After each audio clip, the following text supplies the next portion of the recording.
Bonjour et bonsoir, chers frères et sœurs. Eh bien, je suis très heureux de vous accueillir à nouveau pour un enseignement autour de la parole de Dieu. Et nous allons partager autour de cet événement qui figure sur trois évangiles. Les évangiles qu'on appelle synoptiques. Je vous rappelle que synoptique signifie tout simplement les évangiles qui racontent d'une manière plus ou moins chronologique les événements ce qui s'est passé durant tout le ministère de Jésus. Alors, ces trois évangiles sont Matthieu, Marc et Luc. Et dans ces trois évangiles figure justement cet événement où Jésus est sur une montagne, il est transfiguré et apparaît au même moment Élie et Moïse qui sont bien sûr glorifiés et transfigurés également. Donc nous allons prendre principalement le passage qui se trouve dans Matthieu chapitre 17, parce que c'est le seul passage où figure le verset 7 qui nous dit « Levez-vous et n'ayez pas peur ». Et c'est particulièrement ce passage qui m'a saisi, et je voudrais vous partager ce que le Seigneur m'a mis sur le cœur pour que nous puissions tous en profiter. Alors, je vais lire à partir de Matthieu chapitre 17, verset 1, et nous allons avant cela prier ensemble. Seigneur, je te demande de bénir mes frères et sœurs qui vont entendre ou voir ce message, et je te prie, mon Dieu, pour que nous puissions, au travers de ton Esprit Saint, être conduits dans l'exactitude de ta parole, sans rajouter une lettre à ce que tu veux nous enseigner au travers de ton Esprit, que tu enlèves toute parole humaine et charnelle de mon cœur et que moi-même aussi je puisse être enseigné par ton Esprit Saint. Bénis mes frères et sœurs encore une fois qui vont écouter ce message et que nous puissions tous être grandement bénis et transformés au travers de ta parole. Nous t'avons prié au nom de Jésus. Amen. Alors Matthieu chapitre 17 verset 1. 6 jours après, Jésus prit avec lui Pierre, Jacques et Jean, son frère, et il les conduisit à l'écart sur une haute montagne. Il fut transfiguré devant eux, son visage resplendit comme le soleil, et ses vêtements devinrent blancs comme la lumière. Et voici, Moïse et Élie leur apparurent s'entretenant avec lui. Pierre, prenant la parole, dit à Jésus, « Seigneur, il est bon que nous soyons ici. Si tu le veux, je dresserai ici 3 tentes, une pour toi, une pour Moïse et une pour Élie. » Comme il parlait encore, une nuée lumineuse les couvrit. Et voici, une voix fit entendre de la nuée ces paroles. « Celui-ci est mon fils bien-aimé, en qui j'ai mis toute mon affection. Écoutez-le. » Lorsqu'ils entendirent cette voix, les disciples tombèrent sur leurs faces et furent saisis d'une grande frayeur. Mais Jésus, s'approchant, les toucha et dit « Levez-vous, n'ayez pas peur. » Ils levèrent les yeux et ne virent que Jésus seul. Comme ils descendaient de la montagne, Jésus leur donna cet ordre, « Ne parlez à personne de cette vision jusqu'à ce que le Fils de l'homme soit ressuscité des morts. » Les disciples lui posèrent cette question, « Pourquoi donc les scribes disent-ils qu'Élie doit venir premièrement ?» Il répondit, « Il est vrai qu'Élie doit venir et rétablir toutes choses, mais je vous dis qu'Élie est déjà venu, qu'ils ne l'ont pas reconnu et qu'ils l'ont traité comme ils l'ont voulu, de même que le Fils de l'homme souffrira de leur part. » Les disciples comprirent alors qu'il leur parlait de Jean-Baptiste. Alors, cette scène c'est vrai, extraordinaire. Jésus est avec Pierre, Jacques et Jean. Jésus, sur cette montagne, est transfiguré. Il brille comme un soleil et il a son corps littéralement glorifié. Et il y a ici 2 autres personnes que sont Élie et Moïse, qui eux-mêmes sont glorifiés. Et nous avons là une symbolique magnifique, parce que Moïse, qui, je vous le rappelle, est passé par la mort, ce qui n'est pas le cas d'Élie, et qui est glorifié, symbolise tous les enfants de Dieu qui sont morts en Christ, mais qui seront ressuscités pour le royaume avec un corps glorifié. Ça nous parle de tous ces enfants de Dieu qui sont morts en Christ sans avoir expérimenté l'enlèvement, mais qui, en Christ, lorsqu'il reviendra, seront glorifiés. Et Élie, qui lui également a un corps glorifié et qui, je vous rappelle, a été enlevé alors que de son vivant, il marchait avec Dieu, tout comme Enoch marchait avec Dieu. Élie a été enlevé, alors qu'Élisée a pu lui-même vu cet enlèvement, l'enlèvement d'Élie. Eh bien, représente tous ces enfants de Dieu, ces chrétiens qui, de leur vivant, verront le Seigneur et seront enlevés au son de la dernière trompette. Et à ce moment-là, trouveront un corps glorifié. Donc vous avez là deux symboliques magnifiques. La symbolique de tous ceux qui sont morts en Christ et qui ressusciteront avec un corps glorifié, et ceux qui seront vivants au moment où Jésus va revenir, et après que ces morts ressusciteront avec un corps glorifié, eux-mêmes de leur vivant seront glorifiés et seront enlevés de leur vivant. Et donc vous avez là, au travers de Moïse et au travers d'Élie, les deux types de chrétiens glorifiés, ceux qui seront morts en Christ et qui ressusciteront. Vous relirez 1 Corinthiens 15, c'est pas la peine de lire là, mais après cet enseignement, vous aurez la possibilité de vérifier dans 1 Corinthiens 15 qui nous parle de cela. Les morts en Christ ressusciteront premièrement, et ensuite nous, au son de la dernière trompette, si nous sommes encore en vie, eh bien, nous serons enlevés. Et ça, c'est magnifique. C'est magnifique parce que avant l'heure, nous avons cette magnifique image de ce que nous sommes appelés à vivre un jour, lorsque le Seigneur reviendra. Mais sur cette montagne, eh bien, il faut quand même reconnaître que il y a de quoi avoir peur. Et dans les autres évangiles où il est mentionné ces événements-là, il est bien précisé que, tout comme il est précisé ici au verset 6, que les disciples étaient effrayés. Verset 6, lorsqu'ils entendirent cette voix, les disciples tombèrent sur leur face et furent saisis d'une grande frayeur. Et cela me fait penser à Exode chapitre 19, et nous allons le lire ensemble. Exode chapitre 19. Et nous allons lire ce passage, Exode chapitre 19, à partir du verset 1.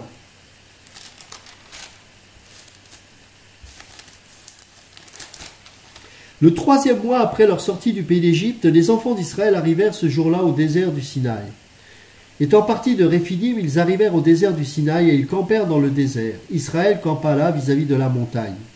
Moïse monta vers Dieu et l'Éternel appela du haut de la montagne en disant : Tu parleras ainsi à la maison de Jacob et tu diras aux enfants d'Israël : Vous avez vu ce que j'ai fait à l'Égypte et comment je vous ai porté sur des ailes d'aigle et amené vers moi. Maintenant, si vous écoutez ma voix et si vous gardez mon alliance, vous m'appartiendrez entre tous les peuples, car toute la terre est à moi.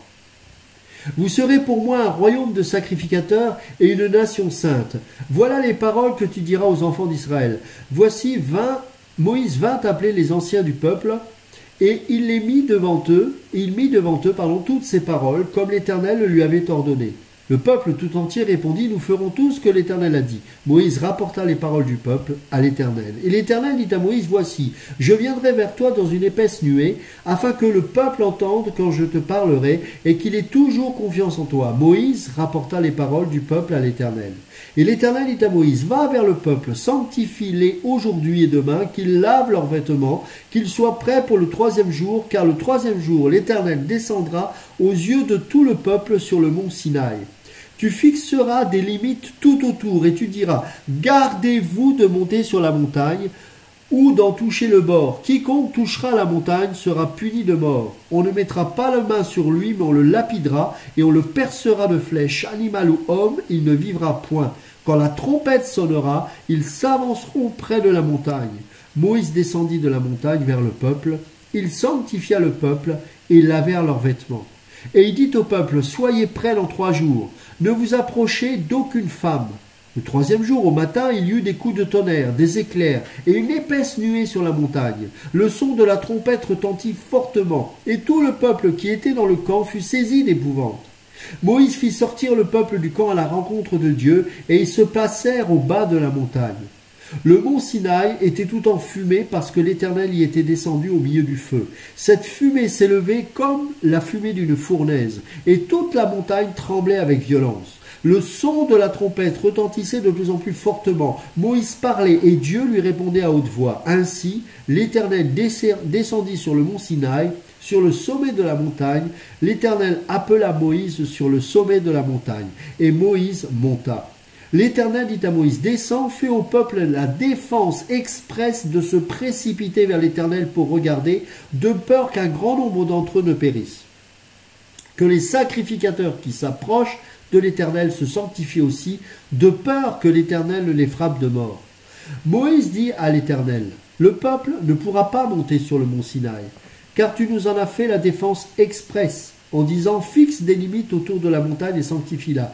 L'Éternel lui dit, va, descends, tu monteras ensuite avec Aaron, mais que les sacrificateurs et le peuple ne se précipitent point pour monter vers l'Éternel, de peur qu'il ne les frappe de mort. Moïse descendit vers le peuple et lui dit ces choses. Alors, on continue, Exode chapitre 20, verset 18. Tout le peuple entendait les coups de tonnerre et le son de la trompette. Il voyait les flammes de la montagne fumante. À ce spectacle, le peuple tremblait et se tenait dans l'éloignement. Ils dirent à Moïse, « Parle-nous toi-même et nous écouterons, mais que Dieu ne nous parle point, de peur que nous ne mourions. » Moïse dit au peuple, « Ne vous effrayez pas, car c'est pour vous mettre à l'épreuve que Dieu est venu, et c'est pour que vous ayez sa crainte devant les yeux, afin que vous ne péchiez point. » Le peuple restait dans l'éloignement, mais Moïse s'approcha de la nuée où était Dieu. L'Éternel dit à Moïse, « Tu parleras ainsi aux enfants d'Israël, vous avez vu que je vous ai parlé depuis les cieux, vous ne ferez point des dieux d'argent et des dieux d'or pour me les associer, vous ne vous en ferez point. » On continue encore, Exode chapitre 24, versets 9 à 18. Moïse monta avec Aaron, Nadab et Abihu et 70 anciens d'Israël. Ils virent le Dieu d'Israël sous ses pieds. C'était comme un ouvrage de saphir transparent, comme le ciel lui-même dans sa pureté. Il n'étendit point sa main sur l'élite des enfants d'Israël. Ils virent Dieu et ils mangèrent et burent. L'Éternel dit à Moïse, « Monte vers moi sur la montagne et reste là. Je te donnerai des tables de pierre, la loi et les ordonnances que j'ai écrites pour leur instruction. » Moïse se leva avec Josué qui le servait, et Moïse monta sur la montagne de Dieu. Il dit aux anciens, « Attendez-nous ici jusqu'à ce que nous revenions auprès de vous. Moïse, Aaron et Hur resteront avec vous. Si quelqu'un est indifférent, c'est à eux qu'il s'adressera. » Moïse monta sur la montagne, et la nuée couvrit la montagne. La gloire de l'Éternel reposa sur le mont Sinaï, et la nuée le couvrit pendant 6 jours. Le 7e jour, l'Éternel appela Moïse du milieu de la nuée. L'aspect de la gloire de l'Éternel était comme un feu dévorant sur le sommet de la montagne, aux yeux des enfants d'Israël. Moïse entra au milieu de la nuée, et il monta sur la montagne. Moïse demeura sur la montagne 40 jours et 40 nuits. C'est extraordinaire parce que là, ce n'est pas Jésus qui leur dit « N'ayez pas peur ». C'est Moïse qui dit aux anciens d'Israël et au peuple de Dieu, particulièrement aux anciens évidemment, « N'ayez pas peur ». Dans Exode chapitre 20, on l'a lu tout à l'heure. Et ce qui est extraordinaire, c'est qu'ils ont eu peur. Ils ont eu peur. Tout le peuple, verset 18, chapitre 20, entendait les coups de tonnerre et le son de la trompette. Il voyait les flammes de la montagne fumante. À ce spectacle, le peuple tremblait et se tenait dans l'éloignement. Ils dirent à Moïse, « Parle-nous toi-même et nous écouterons, mais que Dieu ne nous parle point de peur que nous ne mourions. » Moïse, donc ça c'est le peuple de Dieu qui parle, dit au peuple, « Ne vous effrayez pas, car c'est pour vous mettre à l'épreuve que Dieu est venu. C'est pour que vous ayez sa crainte devant les yeux, afin que vous ne péchiez point. » À l'époque, Dieu avait choisi un intermédiaire entre son peuple et lui. Et cet intermédiaire, c'était Moïse.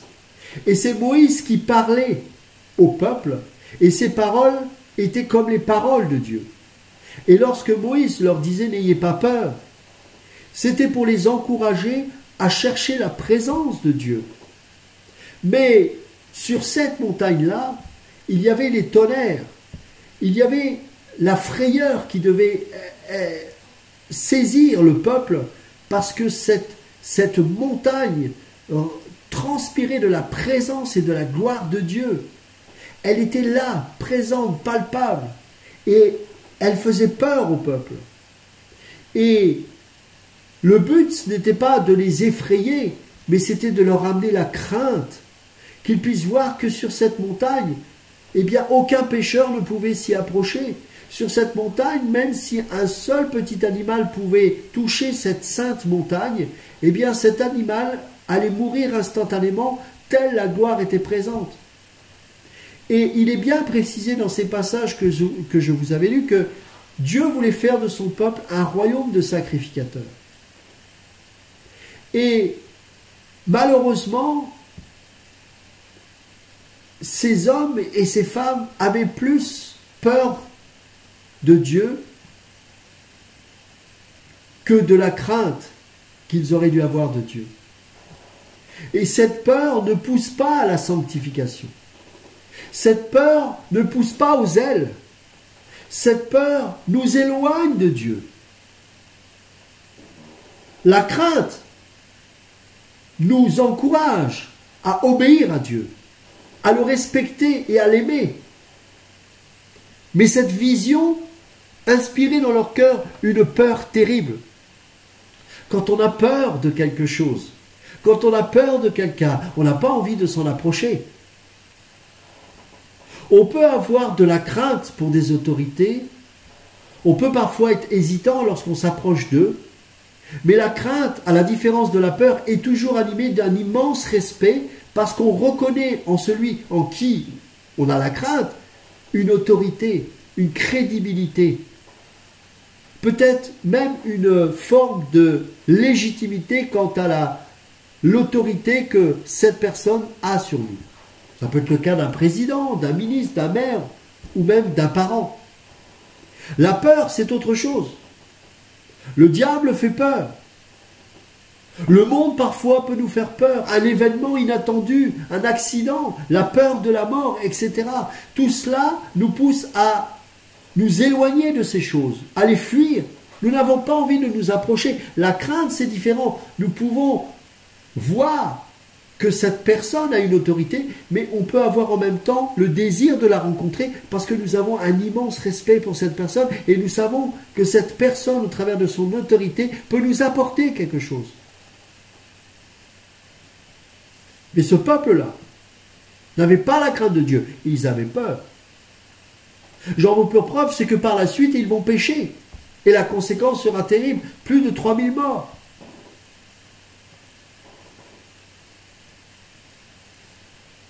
La crainte de Dieu, c'est bon. Mais celui qui a peur de Dieu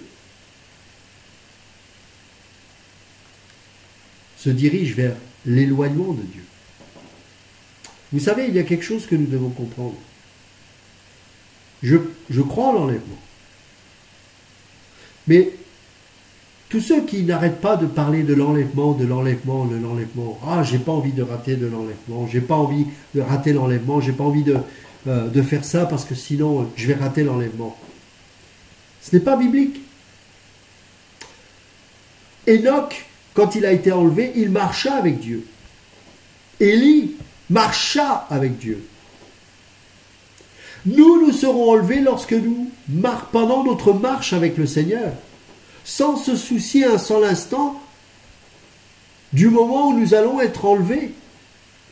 Les premiers chrétiens de l'église des Actes ne se souciaient pas de cette chose. Parfois, ils étaient inquiets parce qu'ils entendaient des fausses doctrines que Paul combattra, pensant par exemple qu'ils ont déjà raté l'enlèvement. Et Paul les reprenait en disant « Mais non, ce jour-là n'est pas encore arrivé. » Et c'est dans ce cadre-là que les épîtres aux Thessaloniciens ont été écrites. Eh bien, mes amis, aujourd'hui nous sommes, pour beaucoup de chrétiens, avec ces gens qui parlent de l'enlèvement en permanence, eh bien, mettent non plus la crainte de Dieu dans les cœurs, mais la peur. Et ça, c'est du diable. Pourquoi je dis ça? Parce que, oui, je crois en l'enlèvement, mais si c'est ce qui nous encourage à nous sanctifier, ben, il y a un sacré problème, mes amis. Est-ce que Enoch pensait un seul instant à l'enlèvement? Je pense même qu'il n'était peut-être même pas au courant qu'il allait être enlevé. Élisée le savait. Élisée était amené à être enlevé. Il était préparé dans son cœur. Mais il marchait avec Dieu. Et lorsque vous n'arrêtez pas de penser à cet enlèvement parce qu'on vous met la pression avec cette chose, etc., eh bien, vous allez remarquer que ça va vous pousser à l'immobilisme. Il n'y a plus de vision, on ne fait plus les choses pour Dieu, on se dit à quoi bon élever nos enfants pour qu'ils aient une éducation convenable puisque nous allons être enlevés. C'est quelque part nous faire vivre comme des sauvages, des gens qui sont dans l'instant présent et qui n'ont plus de vision. Et contrairement à ce que l'on peut croire, c'est souvent de ce genre de personnes qui ne seront pas enlevées. Parce que on ne vit pas pour le Seigneur dans le but d'être enlevé. On vit pour le Seigneur parce qu'on l'aime. On le sert parce qu'on l'aime. Et la résultante de cela, ce sera que, comme Enoch, alors qu'on va marcher avec Dieu, alors qu'on aura des projets, qu'on avance, qu'on veut faire des choses, inspirés, conduits par le Saint-Esprit, eh bien, sans même s'en rendre compte, nous allons être enlevés. Et ça, c'est beaucoup plus correct et logique. Et ça nous amène la crainte et non plus la peur. Sur cette montagne où se trouvait Jésus avec un corps glorifié, il y a également Moïse. Il y a également Élie. Mais il y a Jésus. À la différence de cette montagne que nous avons vue dans Exode, il n'y a pas le peuple qui reste en bas de cette montagne. Et surtout, il n'y a pas les anciens qui restent à mi-chemin sur cette montagne. Il y a Pierre, Jacques et Jean. Mais Pierre, Jacques et Jean ne sont pas glorifiés sur cette montagne. Et il y a aussi la foule qui, elle, est restée derrière. Pourtant, Pierre, Jacques et Jean ont vu Élie, Moïse et Jésus avec un corps glorifié. Ils n'ont pas eu crainte, bien qu'ils ont eu peur de voir la gloire de Dieu, ils n'ont pas été détruits, alors qu'ils restaient sur cette sainte montagne. Dans le livre d'Exode, il est bien précisé que tout animal ou tout pied qui foulera cette montagne sera automatiquement lapidé, tué, éliminé. Et vous savez, sur cette montagne où figure justement Jésus, avec Pierre, Jacques et Jean d'un côté et Élie et Moïse de l'autre, nous avons ici quelque chose de merveilleux. D'un côté, comme je le disais tout à l'heure, nous avons Élie qui représente ceux qui seront enlevés au moment où Jésus va revenir, qui seront de leur vivant enlevés et donc auront un corps glorifié. Et Moïse représente les morts en Christ qui, eux, vont ressusciter avec un corps également glorifié. Et Pierre, Jacques et Jean représentent aussi quelque chose. Eux qui n'ont pas un corps glorifié. Bien sûr, ils ne sont pas consumés sur cette montagne, mais ils n'ont pas un corps glorifié.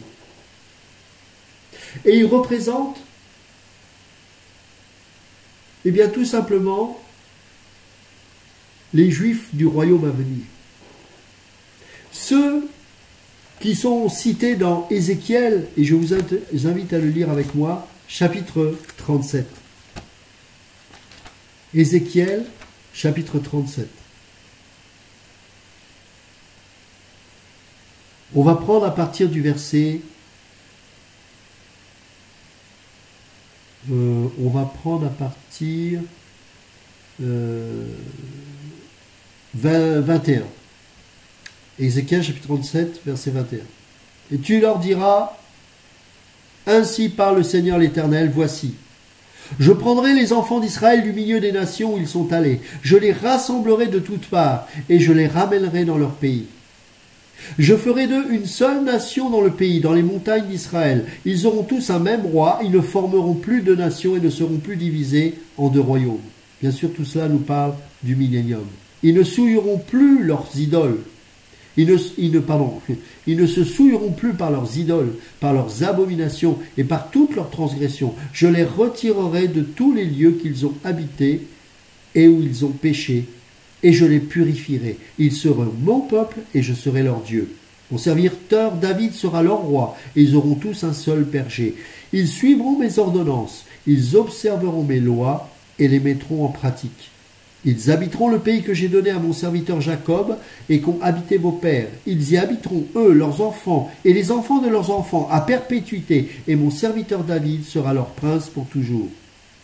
Je traiterai avec eux une alliance de paix, et il y aura une alliance éternelle avec eux. Je les établirai, je les multiplierai, je placerai mon sanctuaire au milieu d'eux pour toujours.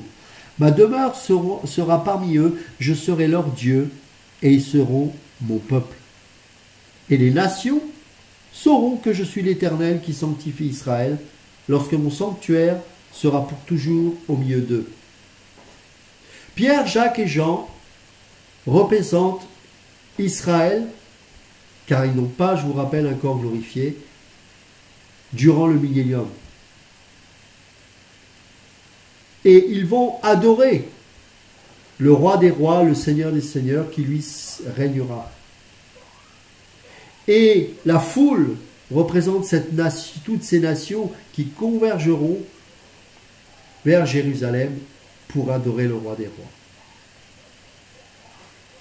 Et je trouve cela merveilleux. Pourquoi? Parce que bien que n'étant pas glorifiés, Pierre, Jacques et Jean ont pu approcher cette montagne. Ils ont plus fait que l'approcher. Ils ont pu être sur cette montagne et ils ont vu Jésus, Élie, Moïse glorifiés. Et ils n'ont pas été détruits. Parce que Galates chapitre 4 nous écrit ceci.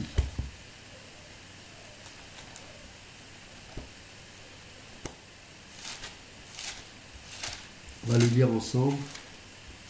Galates chapitre 4.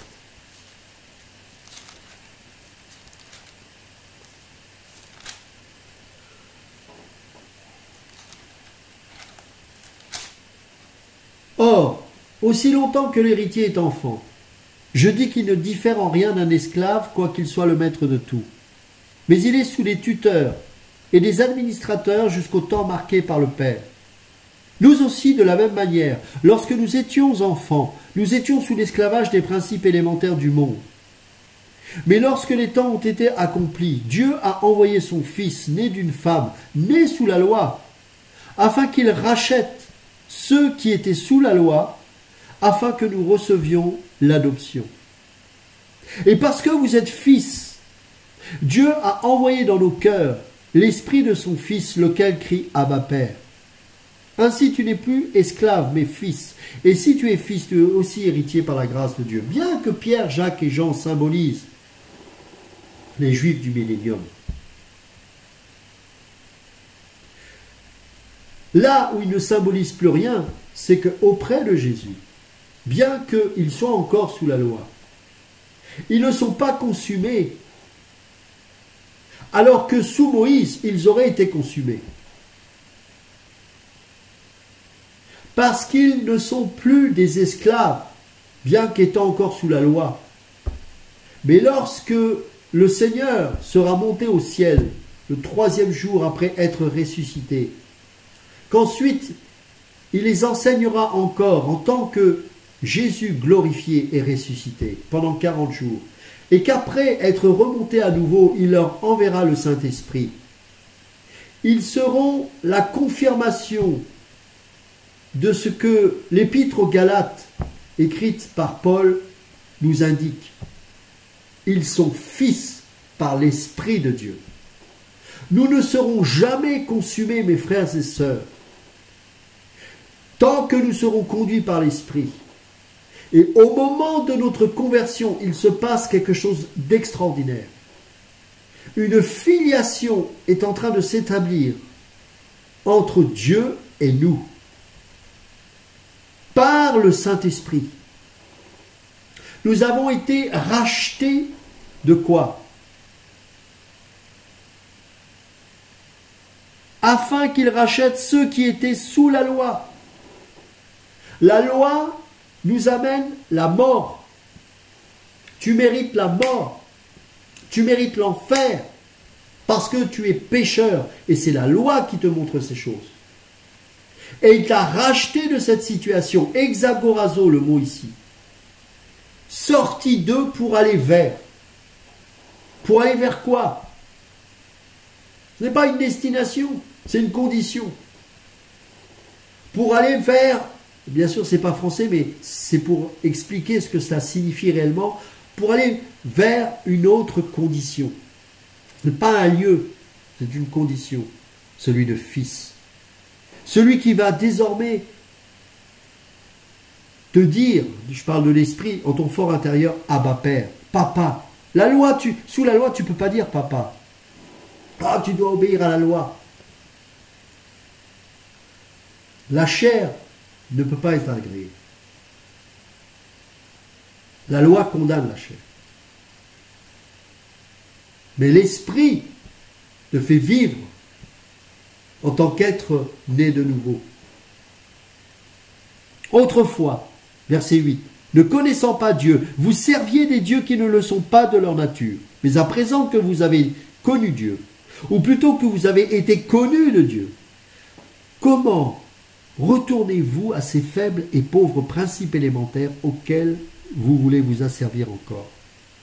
Vous observez les jours, les mois, les temps et les années, les sabbats, les dîmes, etc., etc. Je crains d'avoir inutilement travaillé pour vous. Soyez comme moi, car moi aussi je suis comme vous, frères, je vous en supplie. Vous ne m'avez fait aucun tort. Vous savez que ce fut à cause d'une infirmité de la chair que je vous ai annoncé pour la première fois l'Évangile. Et mis à l'épreuve par ma chair, vous n'avez témoigné ni mépris ni dégoût. Vous m'avez au contraire reçu comme un ange de Dieu, comme Jésus-Christ. Où donc est l'expression de votre bonheur? Car je vous atteste que si cela avait été possible, vous vous seriez arraché les yeux pour me les donner. Suis-je devenu votre ennemi en vous disant la vérité? Le zèle qu'ils ont pour vous n'est pas pur, mais ils veulent vous détacher de nous afin que vous soyez zélés pour eux. Il est beau d'avoir du zèle pour ce qui est bien et en tout temps. Et non pas seulement quand je suis présent parmi vous, mes enfants, pour qui j'éprouve de nouveau les douleurs de l'enfantement, jusqu'à ce que Christ soit formé en vous. Je voudrais être maintenant auprès de vous et changer de langage, car je suis dans l'inquiétude à votre sujet. Dites-moi, vous qui voulez être sous la loi, ne comprenez-vous point la loi? Car il est écrit qu'Abraham eut 2 fils, un de la femme esclave et un de la femme libre. Mais celui de l'esclave naquit selon la chair, et celui de la femme libre naquit en vertu de la promesse. Ces faits ont une valeur allégorique, car ces femmes sont 2 alliances. L'une du mont Sina, enfantant pour la servitude, c'est Agar, car Agar, c'est le mont Sina en Arabie. Et elle correspond à la Jérusalem actuelle, qui est dans la servitude avec ses enfants. Mais la Jérusalem en haut est libre, car c'est notre mère. Car il est écrit, réjouis-toi, stérile, toi qui n'enfantes point, éclate et pousse des cris, toi qui n'as pas éprouvé les douleurs de l'enfantement, car les enfants de la délaissée seront plus nombreux que les enfants de celle qui était mariée. Pour vous, frères, comme Isaac, vous êtes des enfants de la promesse. Et de même qu'alors celui qui était né selon la chair persécutait celui qui était né selon l'esprit, ainsi en est-il encore maintenant. Mais que dit l'Écriture? Chasse l'esclave et son fils, car le fils de l'esclave n'héritera pas avec le fils de la femme libre. C'est pourquoi, frères, nous ne sommes pas enfants de l'esclave, mais de la femme libre. Chapitre 5, verset 1. C'est pour la liberté que Christ nous a affranchis. Demeurez donc fermes et ne vous laissez pas mettre de nouveau sous le joug de la servitude. Voici, moi, Paul, je vous dis que si vous vous faites circoncire, Christ ne vous servira à rien. Et j'affirme encore une fois à tout homme qui se fait circoncire qu'il est tenu de pratiquer la loi tout entière. Vous êtes séparés de Christ, vous tous qui cherchez la justification dans la loi, vous êtes déchus de la grâce. Pour nous, c'est de la foi que nous attendons par l'Esprit l'espérance de la justice.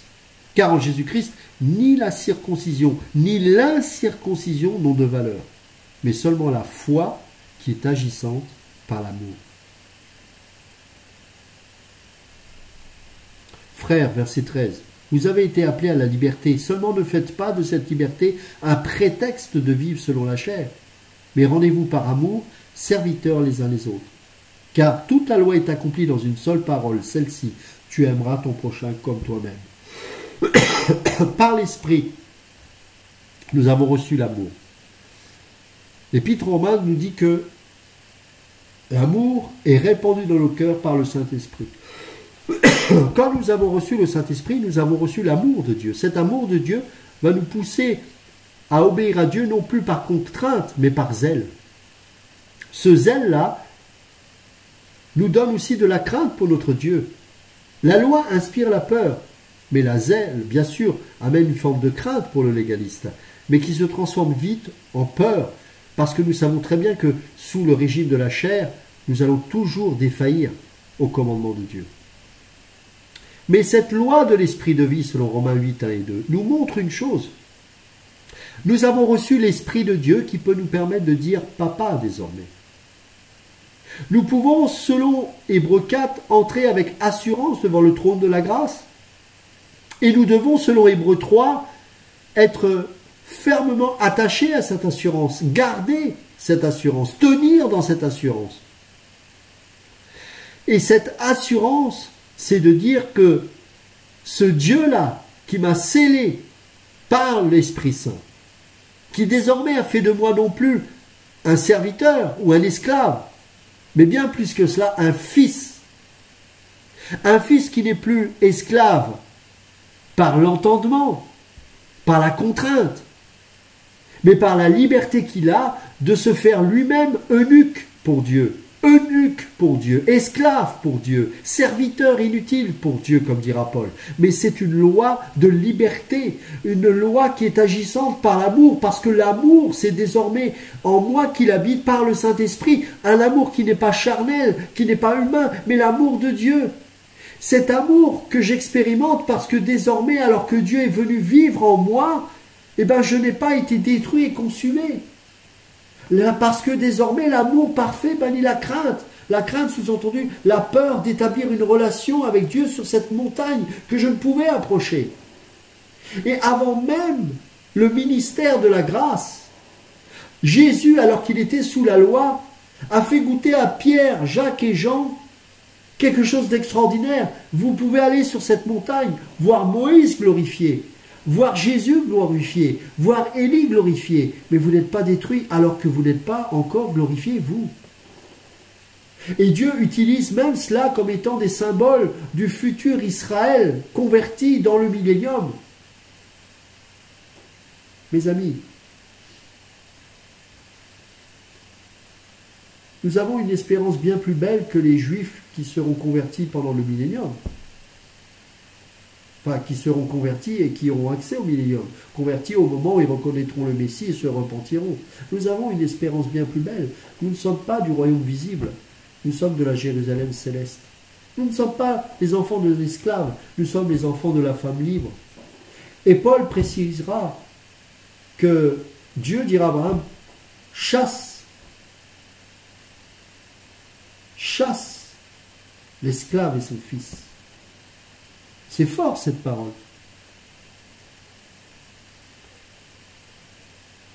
Regardez encore. Car il est écrit qu'Abraham eut deux fils, un de la femme esclave et un de la femme libre. Mais celui de l'esclave naquit selon la chair, et celui de la femme libre naquit en vertu de la promesse. Pourquoi? Parce que Ismaël est né de la volonté humaine, mais Isaac est né de la volonté de Dieu. Si tu fais les choses selon la loi, ça viendra de ta volonté humaine, et donc d'une volonté corrompue, car la volonté elle-même a été affectée par le péché. Mais ta nouvelle naissance ne vient pas du fruit de ta volonté, mais de l'élection de Dieu, qui savait dans sa grande connaissance que tu allais fléchir le genou lorsqu'il allait se révéler à toi et que l'Esprit Saint allait te montrer que tu étais pécheur et que tu méritais la mort. Cela suscitait en toi la foi, la repentance, et tu as expérimenté la nouvelle naissance, non pas parce que tu as voulu atteindre ce stade, mais parce que Dieu a fait ces choses en toi. Tu es donc au même niveau qu'Isaac, le fils de la promesse. Mon frère, ma sœur, laisse-moi te dire une chose. Tu es le fils et la fille de la promesse. Tu n'es pas né de nouveau parce que tu en étais digne ou parce que tu as fait cet effort de naître d'en haut. Mais tu as été, depuis avant même que tu dises oui au Seigneur, tu as été déjà l'enfant de la promesse, élu. Élu. Choisi et précieux. C'est extraordinaire. Et donc, tu peux t'approcher de cette montagne désormais. Parce que tu sais qu'un jour, ton corps sera glorifié. Mes amis, 2 Corinthiens, chapitre 3, verset 17 nous dit « Or le Seigneur, c'est l'Esprit. Et là où est l'Esprit du Seigneur, là il y a liberté. » Il n'y a pas de liberté sous la loi. Il n'y a pas de liberté dans le péché non plus. Il n'y a pas de la liberté dans la condamnation. Il n'y a pas de la liberté dans la souillure, dans l'impureté. Il y a la liberté dans l'esprit. Parce que dans l'esprit, il y a la sanctification. Vous avez pour fruit la sanctification, nous dit la parole, et pour fin la vie éternelle. La sanctification est un fruit.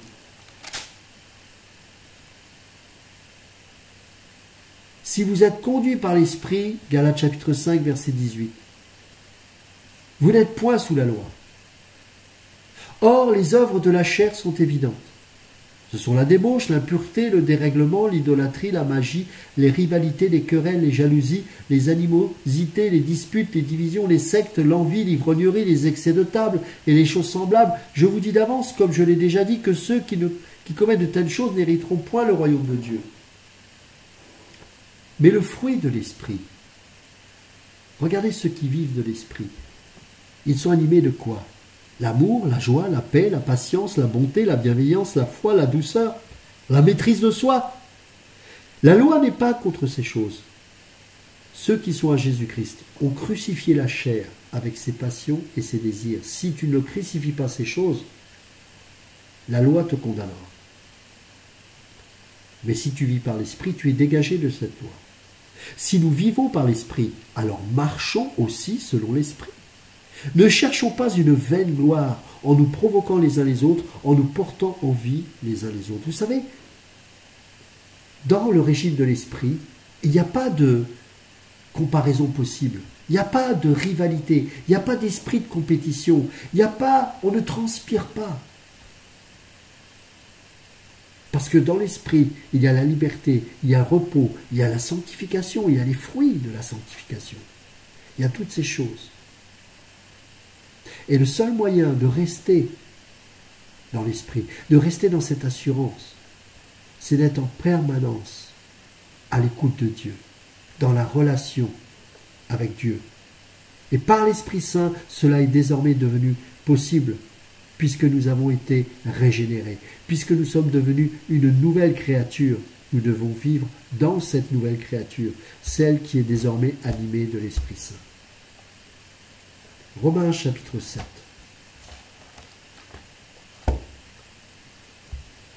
Verset 1. Ignorez-vous, frères, car je parle à des gens qui connaissent la loi, que la loi exerce son pouvoir sur l'homme aussi longtemps qu'il vit.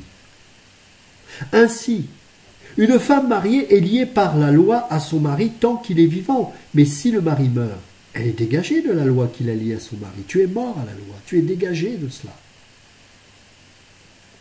Il n'y a plus aucune condamnation pour ceux qui sont en Jésus-Christ. Si donc du vivant de son mari, elle devient la femme d'un autre homme, elle sera appelée adultère. Mais si le mari meurt, elle est affranchie de la loi, de sorte qu'elle n'est point adultère en devenant la femme d'un autre. De même, mes frères, vous aussi, vous avez été par le corps de Christ mis à mort en ce qui concerne la loi, pour que vous apparteniez à un autre, à celui qui est ressuscité des morts, afin que nous portions des fruits pour Dieu. Car lorsque nous étions dans la chair, les passions des péchés provoqués par la loi agissaient dans nos membres, de sorte que nous portions des fruits pour la mort. Vous comprenez? Mais maintenant, nous avons été dégagés de la loi. Chasse l'esclave. Étant morts à cette loi sous laquelle nous étions retenus, de sorte que nous servons sous le régime nouveau de l'esprit et non selon la lettre qui a vieilli.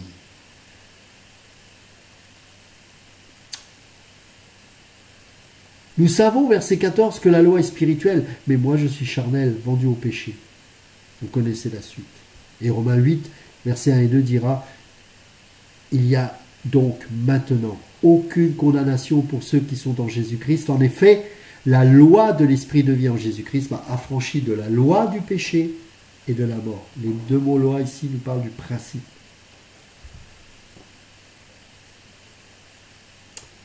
Vous savez, nous avons un combat à mener, les enfants de Dieu.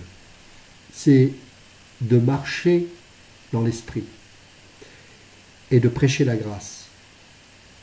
Nous arrivons en ces temps de la fin à entendre des prédicateurs, c'est presque leur donner trop d'honneur de les nommer prédicateurs, mais bon bref, qui vous dites attention, si vous faites ceci, vous allez en enfer, si vous faites ceci, vous allez rater l'enlèvement. Ce genre de message n'est pas là pour amener la crainte de Dieu, mais la peur de Dieu. Et la peur n'a pas pour effet de vous approcher de Dieu, mais au contraire de vous en éloigner. Car c'est très subtil, ça paraît un message de Dieu, mais ça n'est pas de Dieu. Car ils vont vous mettre sous une menace permanente qui va automatiquement vous décourager, car la loi n'est pas là pour vous approcher de Dieu. La loi, elle est là, et c'est son but, pour vous dire vous êtes coupable. Et il faut que quelqu'un paye. Il faut que quelqu'un soit jugé pour ça. Et toi, tu mérites la mort. Mais sous la loi de l'esprit de vie, il est dit, qui accusera l'élu? Qui me condamnera? Car j'ai l'assurance. Car j'ai l'assurance. Et pourquoi j'ai l'assurance? Parce que je n'ai pas reçu un esprit de servitude pour être encore dans la crainte, ou plus exactement dans la peur. Mais vous avez reçu un esprit d'adoption par lequel nous pouvons crier « Abba, peur ». Mais si vous écoutez ce genre de message, vous ne pourrez pas vous approprier ces versets qui nous disent « Qui nous séparera de l'amour de Christ ?» Connaissez la suite.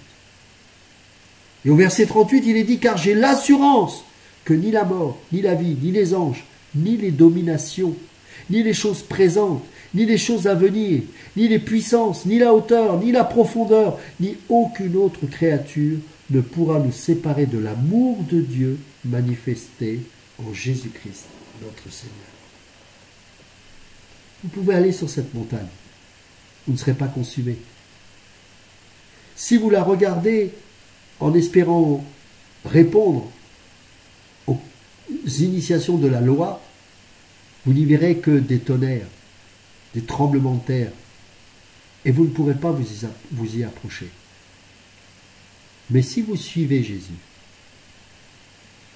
si vous suivez le Maître, vous pourrez aller jusqu'en haut.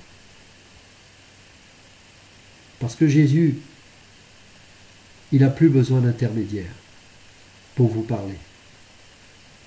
Arrêtez d'écouter ces pseudo-intermédiaires.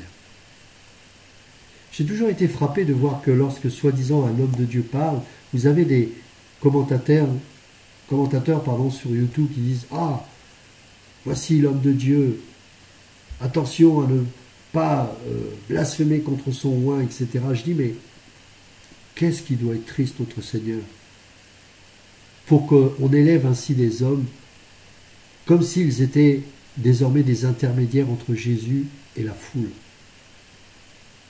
Nous ne sommes pas la foule, mes amis. Et les prédicateurs ne sont pas des intermédiaires. Les enseignants, comme moi, j'ai le Saint-Esprit, vous avez aussi le Saint-Esprit. Il n'y a pas de rang de supériorité. N'oubliez pas, dans le livre d'Exode qu'on a lu, que ces souverains sacrificateurs, eh bien, l'ont été par défaut. Mais à l'origine, tout le peuple juif devait être sacrificateur. Et aujourd'hui, nous sommes, selon 1 Pierre 2, 5 à 10, une nation sainte, une race élue, des sacrificateurs. Il n'y a plus d'intermédiaires. Ces intermédiaires, ces soi-disant intermédiaires sont là pour faire pour vous remettre la peur, pour vous remettre sous la loi. Et à cause de cela, vous ne pourrez pas vous sanctifier. Pourquoi? Parce que vous aurez toujours besoin de quelqu'un pour avoir un conseil. Bien sûr, on a besoin de conseiller. Bien sûr, on a besoin de père dans la foi. Je suis d'accord avec ça. Au contraire, c'est important. L'Église a sa place aussi dans ce cadre-là. Mais nous devons être responsables de notre vie aussi et arrêter de vivre par procuration. Regardez le peuple juif, il était complètement immature dans ce désert. Il n'arrêtait pas de pécher. Et pourtant, il a vu cette montagne. Eh bien, les chrétiens d'aujourd'hui sont dans le même état. Ils ne montent pas sur cette montagne parce qu'on leur montre un Dieu où il y a des tonnerres. Et à chaque fois qu'ils veulent essayer de s'approcher, eh bien, on va leur faire croire qu'ils vont être tués. Les amis, pour s'approcher de cette montagne, il faut avoir un cœur repentant, un cœur pur. Et c'est par l'esprit qu'on y est conduit. Parce qu'effectivement, si vous y allez en étant dans la fornication, en étant dans ces choses, vous ne pourrez jamais y accéder. Et vous ne pourrez même pas y tenir. Mais vous savez, si vous avez le désir d'aller sur cette montagne, sous-entendu d'expérimenter Dieu, ça montre déjà que vous avez le désir de vous sanctifier. Et ça, cela ne vient pas de vous-même. C'est l'Esprit de Dieu qui fait ce travail en vous. Si vous sentez l'Esprit s'attrister, c'est l'occasion pour vous de revenir à lui. Mais si on vous met sous le tonnerre, sous les éclairs, sous la loi, au travers de ces pseudo-intermédiaires qui se disent prophètes, prédicateurs, apôtres ou je ne sais quoi, vous allez au contraire avoir peur et faire comme les anciens. Non, non, vas-y toi, moi je ne peux pas. Et les conséquences de cela, c'est que vous ne serez plus dans la liberté.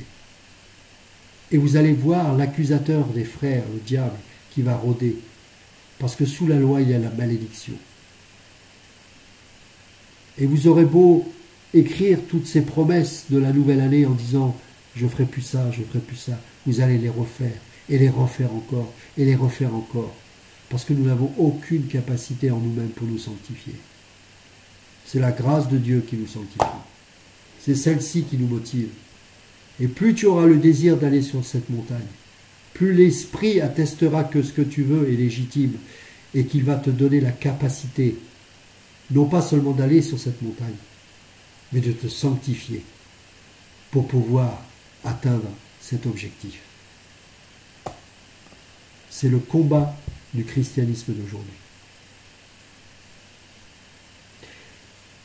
J'observe autour de moi ces chrétiens qui écoutent ces prédicateurs et qui deviennent complètement fous. C'est une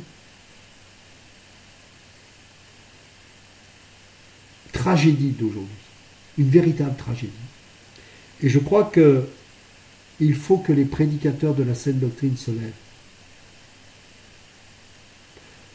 pour que nous puissions profiter pleinement de la relation que nous avons désormais avec le Seigneur par l'Esprit Saint. Cet esprit est exigeant parce que c'est Dieu. Mais parce qu'il est en nous et parce qu'il établit une communication avec nous, en nous, si nous écoutons sa voix,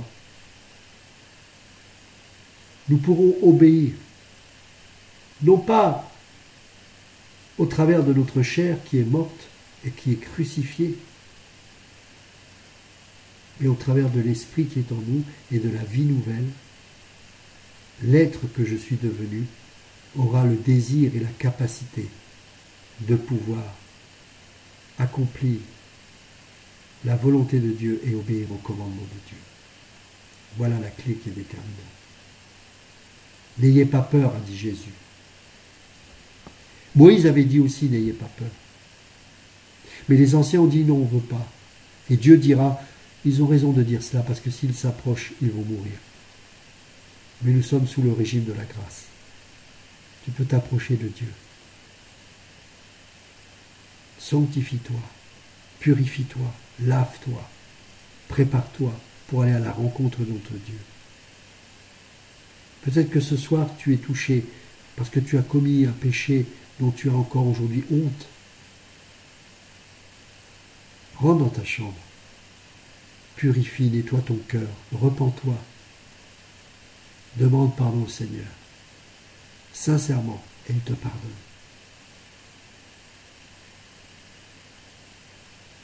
Et laisse le Seigneur te purifier.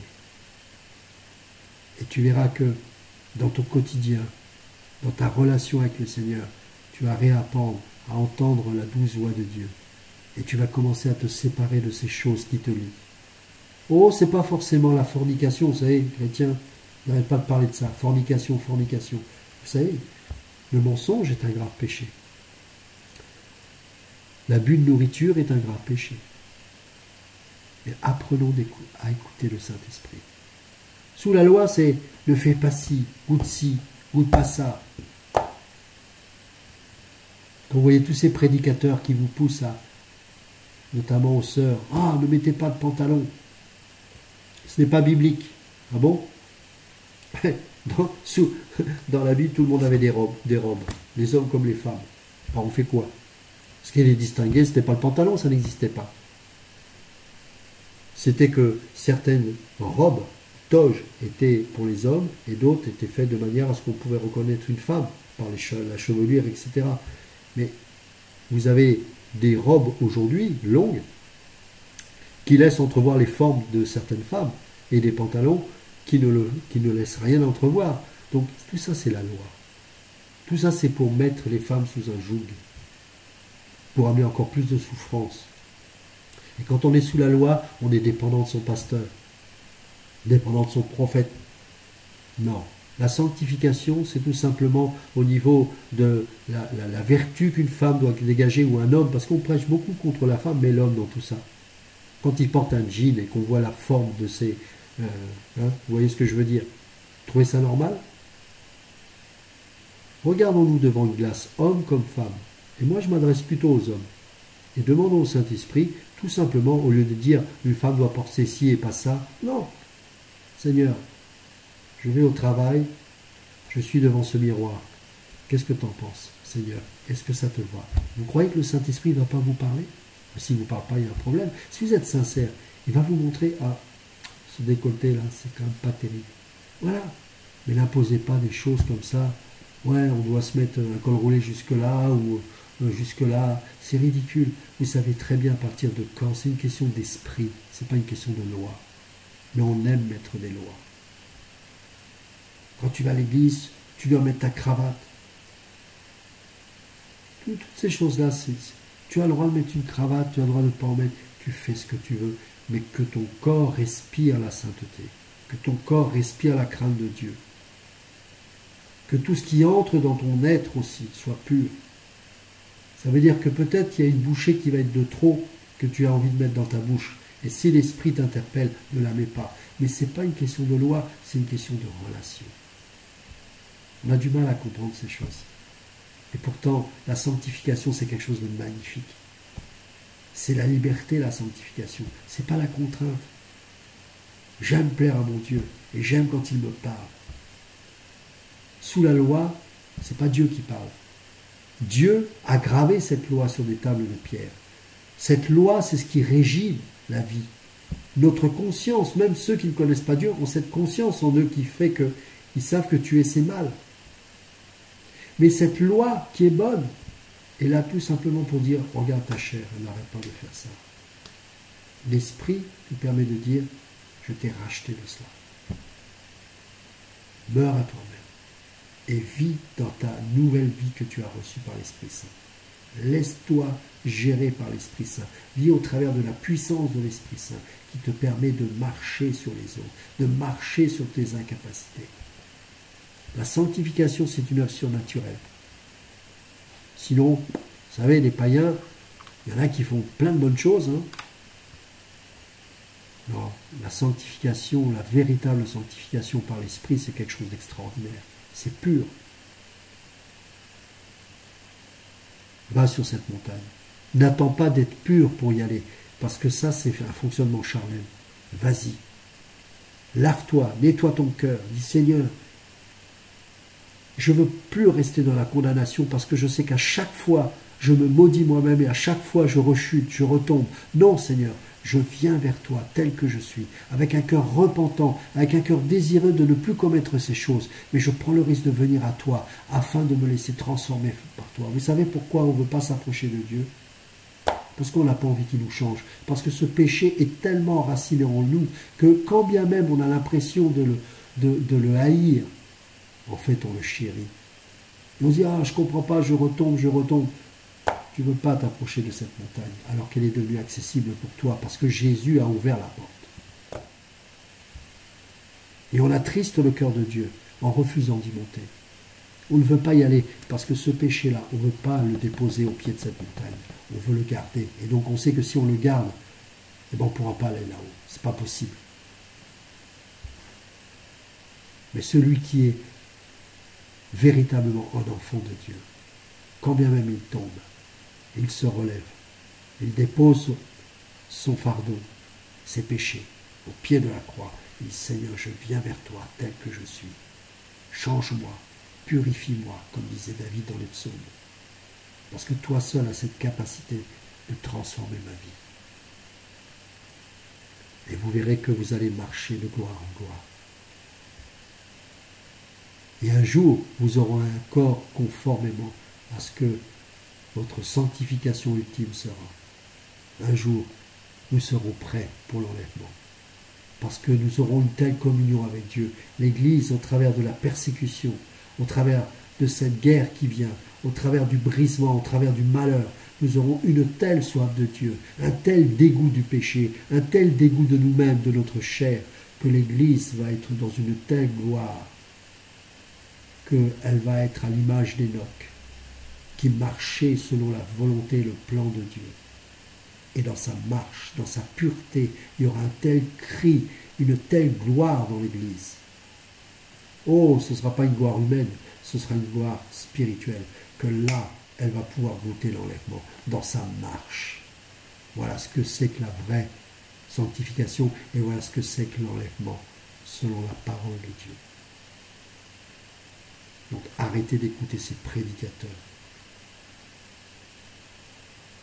Marchez dans la relation avec Dieu. Ne cherchez pas à vous montrer, à montrer aux autres combien vous êtes saints. Mais soyons dans l'introspection. Regardons-nous, Seigneur, qu'est-ce qui ne va pas dans ma vie? Je vais arrêter de dire, ah, t'as vu, l'autre il fait ça, l'autre il fait ça, l'autre il fait ça. Plus tu fais ça, plus tu vas être dans la condamnation. Parce que la loi va te dire, et toi, et toi, et toi, et toi. Mais non, on ne voit pas, on est aveugle, on est tellement meilleur que les autres. Regardez comment Paul se considérait lui-même dans la chair. Il méprisait sa chair, il disait non, ça, c'est plus moi ça. Christ en nous, l'espérance de gloire.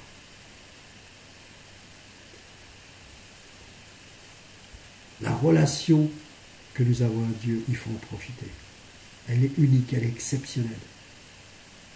Les anciens les plus proches de Moïse, peut-être si Josué, Aaron, mais seules quelques personnes pouvaient approcher un tant soit peu la gloire. Moïse avait cette relation, oui, c'est vrai.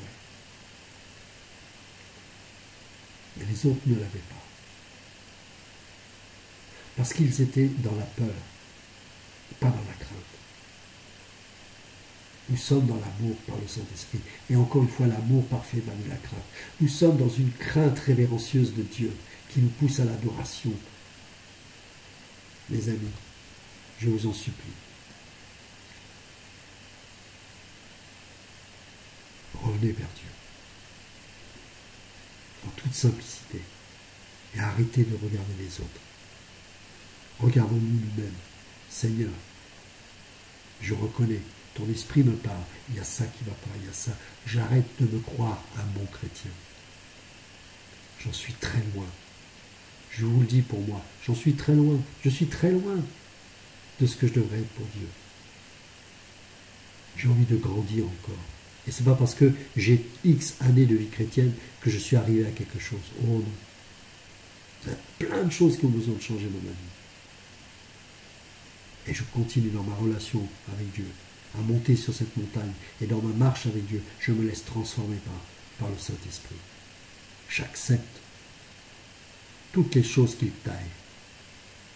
Pas parce que je suis sous la loi, parce que ça, ce n'est pas possible. mais parce que je suis dans une relation avec Dieu. L'amour de Dieu est essentiel pour notre sanctification.